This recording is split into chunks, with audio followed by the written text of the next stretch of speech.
So guys, balik lagi sama kuliah sore bareng El di sini. Oke, ini adalah Nubia V60, HP sejutaan dari Nubia yang dijual di Indonesia. Ini beda ya sama Nubia V60 Design yang udah rilis lebih dulu dengan harga yang lebih murah dan tentunya dengan spek yang lebih rendah. Nah, pas aku cek di marketplace harga Nubia V60 ini itu ada di Rp1.650.000 ya dari harga rilisnya yang ada di 1,8 juta rupiah. Oke, buat desain ini kelihatan banget kalau smartphone yang satu ini copy paste desain dari iPhone. Setup 3 kamera gini bohong kalau mereka nggak ngikutin desain dari iPhone. Buat body, dia flat dengan finishing glossy yang super ngebekas sidik jari ya abis kita pegang-pegang. Jadi pastiin aja kalau kalian mau pakai HP ini pakein juga case. Di sisi atas smartphone ini polosan aja. Di sisi kanan ada tombol volume dan tombol power yang jadi satu sama fingerprint scanner. Di sisi kiri ini ada SIM tray slot yang jenisnya triple slot, jadi tuh bisa nampung 2 buah kartu nano SIM plus 1 kartu micro SD tambahan.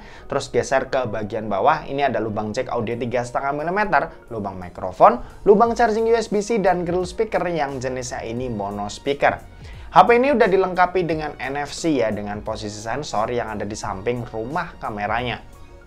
Lanjut kalau buat layar, panel yang dipakai ini IPS LCD, resolusinya Full HD+, 1080x 2400 pixel dengan ukuran layar yang ada di 6,72 inci.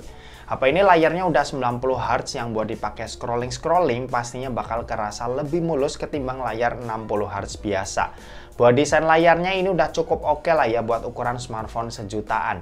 Bezel layarnya ini nggak terlalu tebal dan kamera depannya udah pakai punch hole. Punch hole-nya ini juga udah ada live island-nya ya. Mirip kayak dynamic island iPhone yang muncul ketika lagi ngecas, notifikasi muncul atau penanda lainnya. Overall sih kalau ngomongin soal layar nggak ada masalah ya. Buat HP sejutaan ini hitungannya udah cukup bagus mulai dari desain dan kualitas layar yang smartphone ini kasih. Lanjut kalau buat performa, Nubia V60 ini tuh pakai chipset UniSoC T616. Ini chipset kelas entry level yang bisa dibilang setara sama MediaTek Helio G88. Buat penggunaan harian sih aku rasa udah cukup aman ya, apalagi buat multitasking ini juga udah cukup oke. Soalnya RAM-nya ini cukup gede ada di 8 GB. Sementara itu buat internal storage ini juga lega ada di 256 GB. Nah, lanjut kita bakal tes performanya. Kalau dipakai main game ini kayak gimana ya? Buat mainin game Mobile Legends, ini dapetin settingan Ultra Super. Selama main, ini lancar, tapi nggak aktual dapat 90 FPS sesuai sama settingannya, alias cuma 60 FPS aja pas in-game. Tapi 60 FPS aja ini hitungannya udah bagus ya. Aku coba buat main 3 game dan hasilnya cukup memuaskan untuk ukuran HP sejutaan.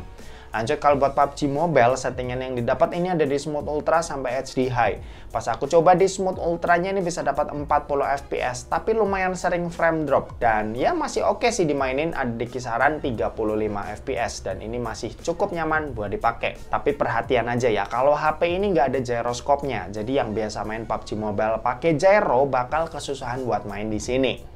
Lanjut kalau buat Genshin Impact, ini aku coba di settingan lowestnya dan hasilnya game berat yang satu ini masih bisa jalan ya. Ya meskipun kerasa agak berat tapi setidaknya buat dimainin ini masih bisa.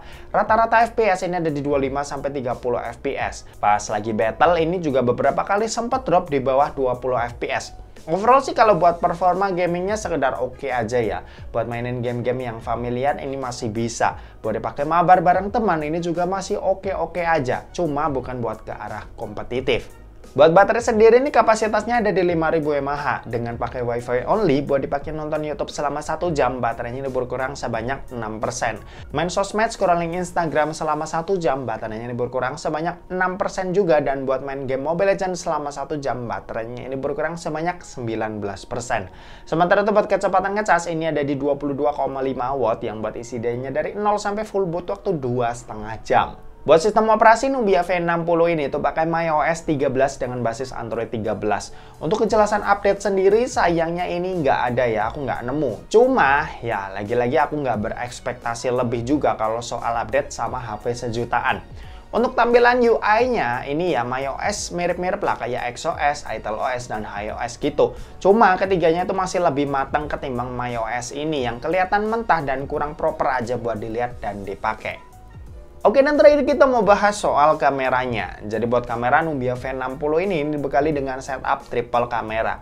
Ada kamera utama yang punya resolusi 50 megapiksel dan dua sisanya ini cuma pemanis aja, yaitu 2 megapiksel makro dan 2 megapiksel depth sensor.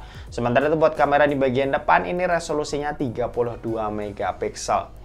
Buat hasil fotonya ya seperti inilah. Hasilnya ini lumayan bikin ngelus dada.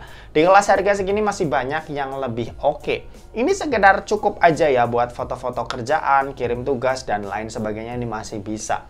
Detail gambarnya bukan yang buruk-buruk banget. Cuma agak kurang aja di bagian konsistensi gambar, dynamic range, dan warna yang jadi buat hasilin gambar itu kerasa pengen dipajang rasanya agak kurang ya. Nah, sisa hasilnya kalian bisa cek aja nih dari hasil foto-foto berikut ini.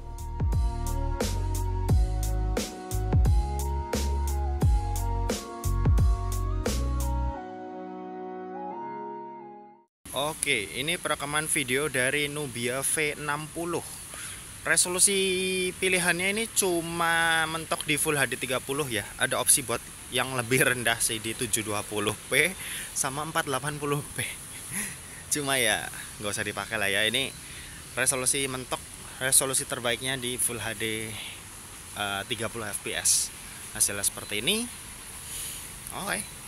Buat warna ya sama seperti hasil fotonya, kelihatan kusem.